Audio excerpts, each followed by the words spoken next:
Hey, what's up guys? Welcome to Etsy Shop Reviews. This is episode number 54, and we're going to be taking a look at a print-on-demand Etsy shop from a seller just like you and I.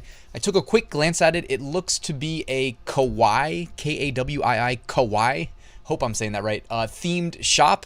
So with some great looking designs, let's go check it out. Real quick reminder, you can use the links in the description. I've got a free print-on-demand mini course. Give me your email address. I'll send you one lesson a day for 8 days to help you get started on Etsy. And I've got a great print-on-demand Facebook group. If you are on Facebook and you want to join, you can do that using the link in the description. All right, so we are here on Etsy.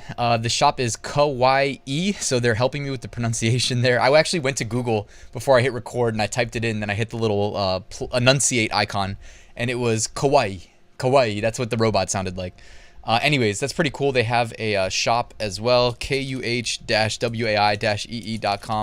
Got it over here on my side monitor. Let's see what it does. Is it actually like a Shopify? Nope, it just resolves back to Etsy. So that's cool. I mean, if you're going to use this on Etsy, you might want to like point to like an Instagram or something like that since we're already on the Etsy shop. But either way, all good. So let's see. For sales to date, you got an average 5-star review. That's awesome. Pretty interesting way of using the announcement there with the emojis. Definitely draws your attention. You've got to notice during the holidays you may have backups in production time. Got that. Number 1, buy. Number 2, post a review. Number 3, receive 20% off your next order. So that's a pretty cool way to use your announcement as well. Let me zoom in so we can get a closer look at your designs. The first thing I'd say is really nice is that you're zoomed in on the designs. So, you know, obviously when people are making these purchases, guys, more than anything, they're buying the design more than they're buying the, you know, they don't even know the name of the brand most likely when you sell a sweatshirt or a t-shirt, etc. So definitely, if you've got some nice designs, it's best to zoom in on them. I think you did a great job of that. Also, the naked Santa is hilarious. And also hovering over and seeing the video, also that's awesome that you've got that, because that's a really nice little effect there, you know. And this is the listing that I think probably grabs your attention right away. So not a bad idea there. And for me personally, it's like I'll add either a generic video or I will create a specific like video mockup using Placeit most likely if it's like a best-selling listing. So I don't know if I would. Okay, you got the he and the she version of the naughty list with the gingerbread man there. Got it. Your price point, $25 for a t-shirt, and it doesn't say free shipping. So I think that's okay. But if you are going to charge like a premium price point, I would just probably run a sale at least. And I mean, I would say that's more, anything above $19.99 is probably a premium price point. So my recommendation would be to really level up your mockups. By the way, just a quick reminder, you can jump on over to Insight Factory and come to the Etsy keyword research, type in, you know, in this case, like kawaii Christmas, I would say probably your primary keywords. Do a quick search, takes a second. It's going to load some information. Let me zoom in. All right. And I kept it generic. I said kawaii Christmas. So we're getting a bunch of different types of products, a lot of stickers, some digital stuff. Why don't we just say kawaii Christmas shirt? And that will kind of refine it a little bit for us. The whole point of this, though, guys, is to study what's working, okay? Like, Insight Factory is gathering data, but what's cool is, again, I feel like I say this every week, but you can sort by things like 7-day sales, and that way you're seeing what's generating the most sales. Now, it doesn't have a perfect clone of Etsy's entire database of products, but what you can do is just kind of scroll through, look at what kind of mockups they're using on the products that are selling, look at the design styles as well, okay? And this is a nice potential way of just really quickly seeing what's working. By the way, this looks like this person may be using MyDesigns. I swear I've seen that mockup in MyDesigns, or maybe, I don't know where they got the mockup from. But anyways, you can also jump on over to Etsy straight away and just perform a search. Kawaii Christmas shirt. And let's compare theirs to yours, the best sellers. Okay, they're not that much different, but you know, just take notice. I mean, the top ones are ads too. So really the best organic performers are these right here across the top. Just notice the style, the models, the color schemes. I would just, you know, learn from the best of the best if you're going to charge high price points like the best of the best do. That would be my recommendation. And then obviously, you know, you could mark down one of the SKUs to bring the display price down, right? So you could show them that you're charging $12.99, but when they get there, oh, whoops, that color and size combination is sold out, and the rest of the shirts are $23.99 or $24.99, right?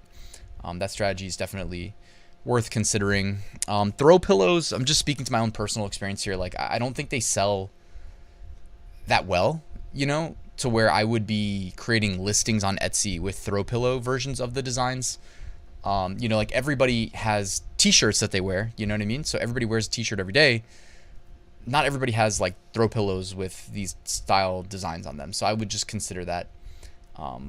Now also coffee mugs too. Like, I mean, that can be a great opportunity to increase your sales. But I would also probably, like, if your designs are optimized for t-shirts and sweatshirts, like it appears yours are, you may want to sell them, you know, make a sale on a hoodie or a sweatshirt or a t-shirt first, and then opt to make the design available on a mug after that, okay? Just thinking out loud here. Not that your mockups aren't good, they're definitely good enough. But as we just saw when we went and we typed in, you know, really high value keywords, kawaii Christmas shirt is what we typed, you know, we saw what the best performing mockups are, or at least like they definitely had some commonality, some shared styles. So anytime you can kind of take a hint from that and implement that, it's typically a good idea. Like on Etsy where you pay for listings, I would probably like wait on doing things like selling coffee mugs and phone cases unless the designs are specifically optimized for the mugs and the phone cases. That's just probably what I would do, especially because you're a newer shop with you know, only 4 sales so far. And then also as far as your niche selection goes, like I think your designs are good, which is always great. But like your niche selection can be less generalized and more honed in on, I don't know how to put it, like other than if it's going to be general niches like Halloween and Thanksgiving and Christmas, like find little pockets of like very specific, you know, specific cross niches, for instance, as opposed to just being like the sassy elf. You know what I mean? Like, how can you make the sassy elf something that's cross-niched with something else? You know what I mean? Something like that. Or flossing Santa Claus, you know? It's not a bad niche idea, but it's just been done, you know, tens of thousands of times before. So in terms of, like, increasing your number of sales from 4 to, you know, more than 4, I would just be more specific with your niche selection, really. It's what I think is going to make a huge difference. And then also typically the best advice for that is to avoid the most common low-hanging fruit niches, like in this case, Christmas. And like if you're going to do Christmas, be really targeted with who is buying this shirt, you know, instead of a generic. I mean, I think this is an awesome design. The issue is it's going to get lost in the shuffle with all of the other like generic Christmas shirts, you know what I mean? So, and then also look at your keywords real quick. Christmas sweater, vintage, ugly. Ugly Christmas sweater. Dirty, ugly Christmas sweater. Christmas sweater, ugly men. Nowhere in your title did you mention the actual word in the design, which is the word Santa. And you didn't describe the design, which is, you know, funny nude Santa Claus, funny naked ice skating Santa. You know what I mean? So your keywords definitely could use an improvement as well. All right, I think that's it for this Etsy shop review. Definitely do not skip your keywords, and if you have text in your design, make sure it finds its way into the title. That's always going to be good advice, guys. And describe the design. Beyond that, though, check out my full print on demand course. It'll walk you through all the best practices for Etsy. It includes Amazon, it includes Redbubble, it includes eBay, it includes design, research, automation, etc. The link is in the description. Guys, thanks for watching this video, and I'll see you tomorrow with a new top 5 niches of the week.